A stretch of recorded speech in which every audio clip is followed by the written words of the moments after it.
Sige. Sir, sir, gusto ko po makuha lahat kasi sa loob po ng 3 years, sir. Siya lang po ang nakinabang doon. Nagkakautang pa po siya, sir. Hindi ko po alam kung saan niya inaandala yung pera, sir.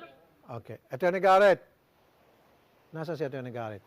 So walang Yes, sir. pwede maikaso si babae kay lalaki dahil iniwan siya at pumunta sa iba. Pero pwede bawsi, tama? Kung okay bang pagkakaintindi natin? Yes, sir. Okay, bawsi. And then, Tama po, medyo malalim yung mga kaso niya sa vows niya, sir. okay.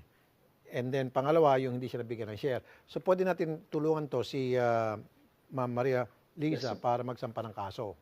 And then, mangolekta ng kanyang share. Okay? Pwede po, sir. Sige. Salamat, Attorney Garrett. Yes, sir. Ma'am, hindi namin makontak si Sir dahil yung cellphone pala nasa iyo. Nanonood siya ngayon. Magbigay ka na lang po ng mensahe sa kanya. Okay. Then later on, kakausapin po kayo ng staff para doon po sa pagsasampa ng kaso laban sa kanya. Okay?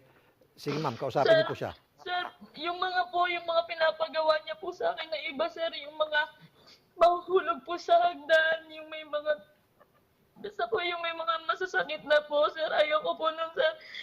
So labag sa kalooban mo. Kaya nga, ma'am, yung sinasabi kanina natin ng Garrett, yan po ay pwedeng bawsi. Dahil labag sa kalooban, pinapagawa sa'yo.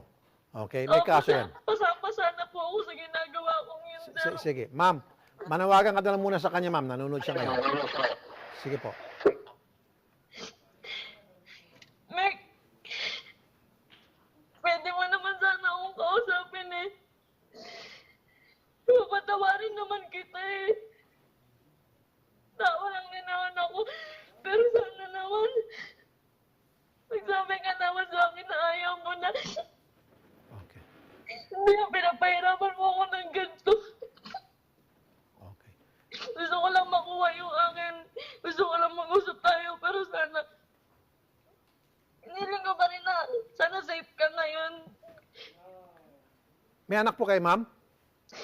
Wala po, sir. Pero ano po, nag-propose na po yan siya sa akin. Fiancé na po ako niyan, sir. Oh, okay. Sige. Ma'am, huwag niyo ibaba ang telepono. Kakausapin po kayo ng staff. Ano po? Para doon sa pagsampa ng kaso against him. Okay. Now, wala bang netizen reaction?